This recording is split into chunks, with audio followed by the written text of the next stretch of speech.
वो सपने हकीकत में बदल पाए या नहीं बदल पाए, जब हम आज इसकी ज़मीनी हकीकत का पड़ताल करने आए तो पता चला सपने तो सपने थे, जागने पर दुख, दर्द और पीड़ा ही नसीब हुई है।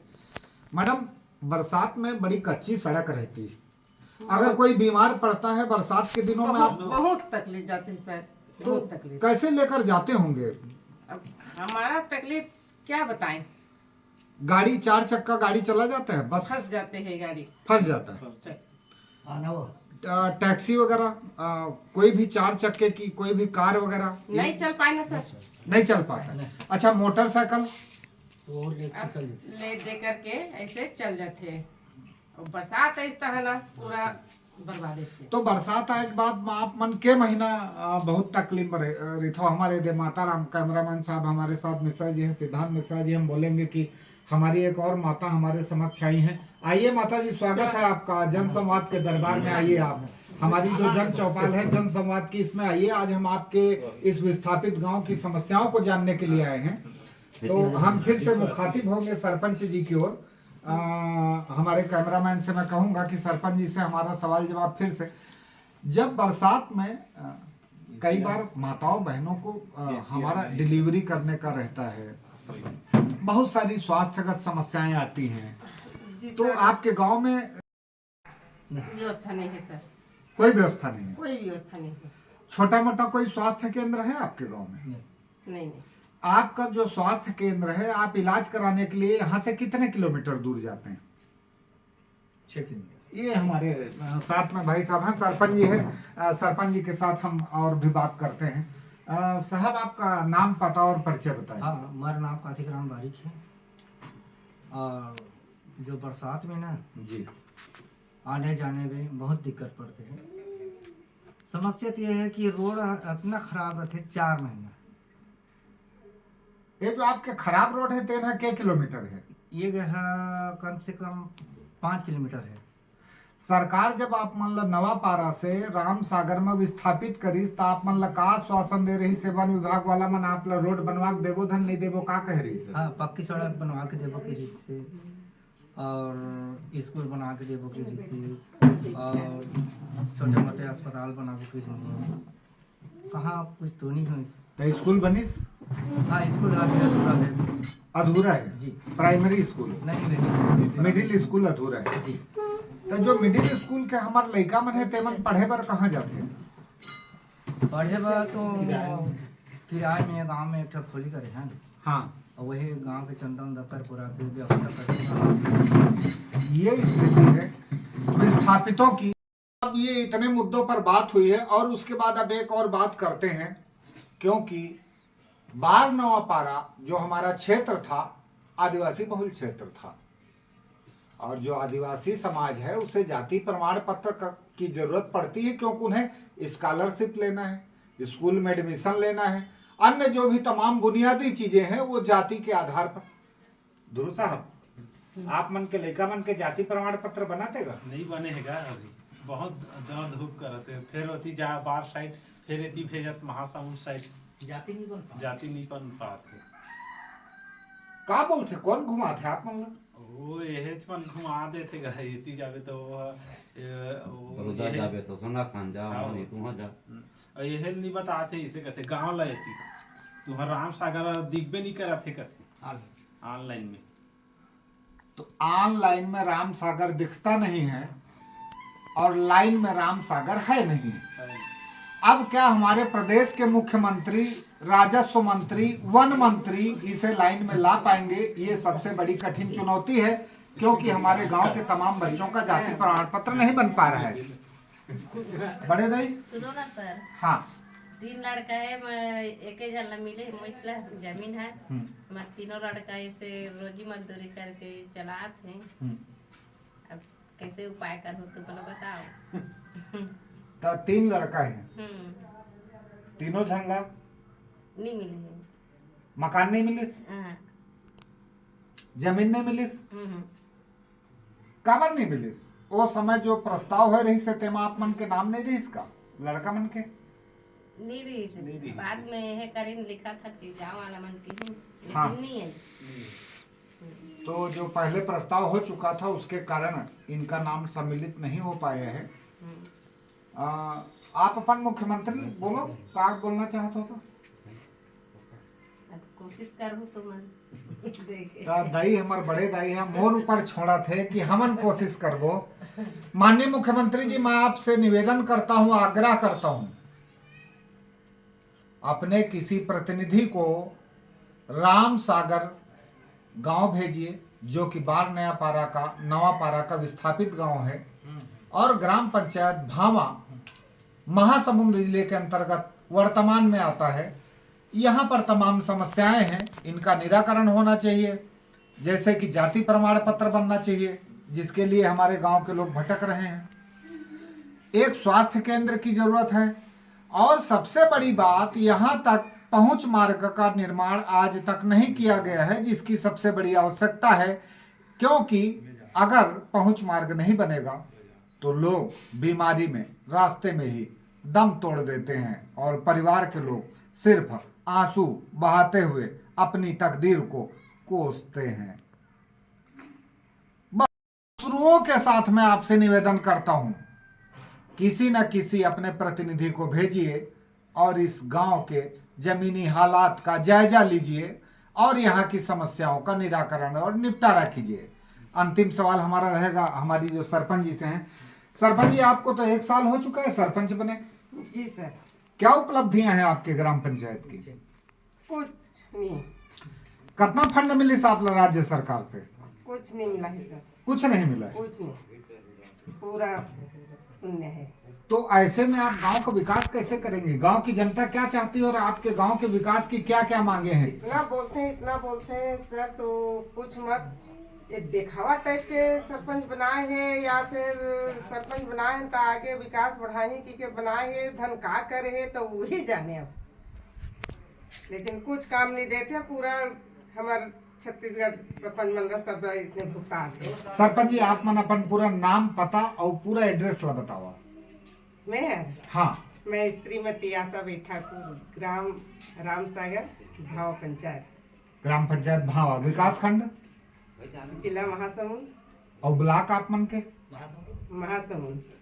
ब्लॉक भी महासमुंद है, जिला भी महासमुंद है। संपत अग्रवाल जी, हमारे मुख्यमंत्री विष्णुदेव साय जी, हमारे वन मंत्री केदार कश्यप जी, राजस्व मंत्री टंकराम वर्मा जी, अगर आप लोगों के अंदर में साहस है तो मैं आपको चुनौती देता हूं, इस गांव की समस्याओं को आकर हल कीजिए, अन्यथा अपनी सीट से इस्तीफा दीजिए। मैं आपका इस्तीफा मांगता हूं, मैं चौथा स्तंभ हूं।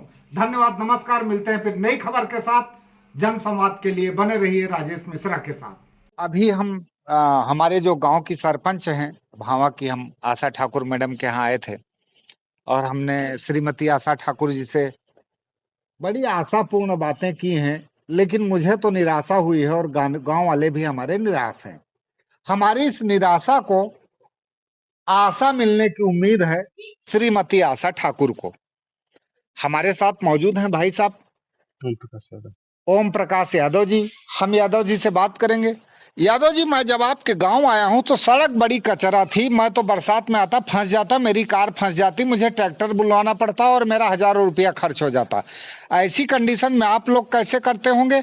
और जब आज 11-12 साल हो गया है आपको यहाँ पर बसे हुए, तो भी ये कच्ची सड़क है, इसका रहस्य क्या है? सर, मैं आपके चैनल के माध्यम से अवगत कराना चाहूँगा कि हम लोग 10-12 साल हो गए यहाँ व्यवस्थापन हुए हैं। यहाँ पे रामसागर नाम के नाम से जाने जाते हैं, लेकिन शासन प्रशासन को कई बार हमने अवगत कराए हैं, लेकिन ये सड़क के बारे में अभी तक ऐसा कोई संज्ञान नहीं लिया है। किसी ने संज्ञान नहीं लिया? किसी ने संज्ञान नहीं लिया है। और आज तक हम लोग कई बार सीसी रोड या पक्की सड़क के मांग करते आ रहे हैं, लेकिन ऐसा कुछ नहीं हुआ है। लेकिन जब बरसात होता है तो बच्चे लोग जो पढ़ाई करने जाते हैं पटेवा, तो इतना परेशानी का सामना करना पड़ता है। जैसे और भी कई लोग आना जाना लगा हुआ है, तो गांव वाले को भी काफ़ी मशक्क़त करना पड़ता है। तो हम लोग गांव वाले इकट्ठा होकर इसके बारे में हम लोग पहल किए हैं। तो जितने हमारे गांव में ट्रैक्टर हैं, तो चंदा करके हम लोग उस रोड को बनवाए हैं। कब बनवाए इस रोड को? इसको कम से कम जैसे बरसात ख़त्म होने के पहले हम लोग बनवाए हैं। और ऐसे हर साल हो जाता कितना है। पैसा लग गया आपका गांव वालों का? गांव वालों का सर वही लगभग हर कितना साल पैसा, हर कितना साल लग पैसा जाता लग है, जाता है? लगभग 25-30 हजार तो लग ही जाता है। तो पिछले 25-30 वर्षों से गांव वाले लोग हर साल 25-30 हजार रुपए खर्च करके कच्ची सड़क को बनवाते हैं। मैंने अभी आते समय देखा कि मेरे को लग रहा था कि जैसे अभी 2-3 महीने के भीतर ही यहाँ पर मिट्टी या मुरुम डलवाई हो। जी जी जी, सही है। वो हम गांव वाले मिलकर बनवाए हैं। तो आप लोगों ने मिलकर जी, अपना चंदा चंदा इकट्ठा करके करके। जी जी। बनवाया है? जी जी। शासन प्रशासन का सहयोग नहीं है सर, नहीं मिला है, अभी तक नहीं मिला है। आपके विधायक ने आज तक आपके गांव का दौरा किया? आज तक नहीं किया है सर। आपके विधायक ने आज तक आप अरे बहुत शर्मनाक स्थिति है। जब हमारे गांव का दौरा हमारा विधायक नहीं करेगा तो मंत्री और मुख्यमंत्री क्या करेगा? सुध लेने की आवश्यकता है। अभी हमको पता चला है कि चंदा करके हर साल इस गांव की रोड बनाई जाती है और बरसात आते ही इनका पैसा पानी की तरह सड़क के साथ बह जाता है, लेकिन इसकी सुध लेने वाला इस प्रदेश में कोई भी नहीं है। मुख्यमंत्री जी, राजस्व मंत्री जी, परिवहन मंत्री जी, लोक निर्माण विभाग के मंत्री जी, मैं सभी से निवेदन करता हूं, फॉरेस्ट विभाग के जो हमारे केदार कश्यप जी हैं इनके सहित, अगर आप लोगों में जरा भी संवेदनशीलता है तो इसको दिखाते हुए विस्थापित परिवार के गांवों के लिए इस सड़क को तत्काल निर्माण करवाया जाए। क्या जी। कहेंगे यादव जी?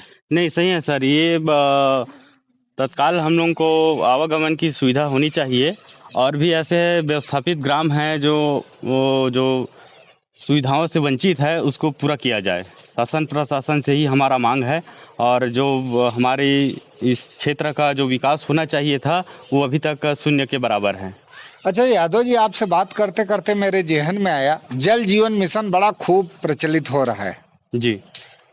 आपके गांव में जल जीवन मिशन पहुंच गया? घर घर नल पहुंच गया? घर घर में पानी मिल रहा है? जल जीवन मिशन के तहत जो बनना चाहिए था सर, टंकी बनना चाहिए था और वो घर घर में नल कनेक्शन होना चाहिए था, वो तो अभी तक अता पता नहीं है हमारे गांव में।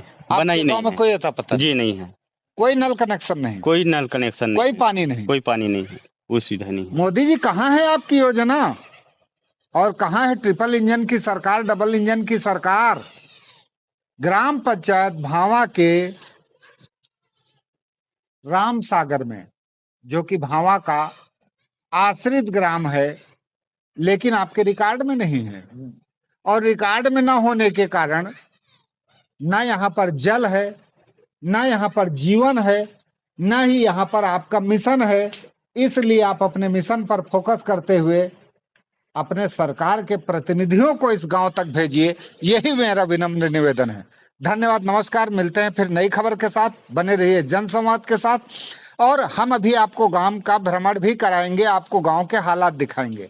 हालांकि गांव की सीसू रोड बनी है, अच्छी बनी है, हमने गांव घूमा था। हम कैमरामैन के साथ एक दृश्य और फुटेज और दिखाएंगे। आप हमारे वीडियो को मत छोड़िएगा, हमारी खबरों के साथ आप बने रहिएगा।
तो दोस्तों इस समय जो मैं मौजूद हूँ ये बहुत ही एक घटिया निर्माण के पास मौजूद हूँ। आप देखिए कि इस मकान का निर्माण इतना घटिया तरीके से कर दिया गया है कि इसका मकान मालिक इस मकान को छोड़कर बाहर चला गया है। स्थिति जर्जर है, सीपेज है और आप देख सकते हो कि इनका क्या कंडीशन है। तो कई ऐसे भी परिवार हैं जिनके घरों का आज तक कोई देखभाल नहीं हुआ है और उन्हें घटिया निर्माण दिया गया है। घटिया निर्माण के कारण और पानी टपकने के कारण लोग जो है मकान को छोड़कर पलायन कर गए हैं कहीं दूसरी जगह रोजी रोटी कमाने के लिए।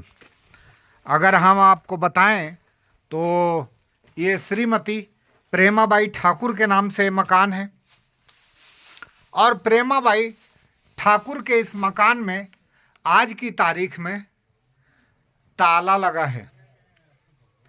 भाई साहब, यह जो ताला है यह प्रेमाबाई ठाकुर के मकान का ताला नहीं है, छत्तीसगढ़ की गरीब आदिवासी जनता की किस्मत में लगा हुआ ताला है, जिसे अगर कोई खोल सकता है तो वह हमारे प्रदेश के मुख्यमंत्री विष्णुदेव साय हैं।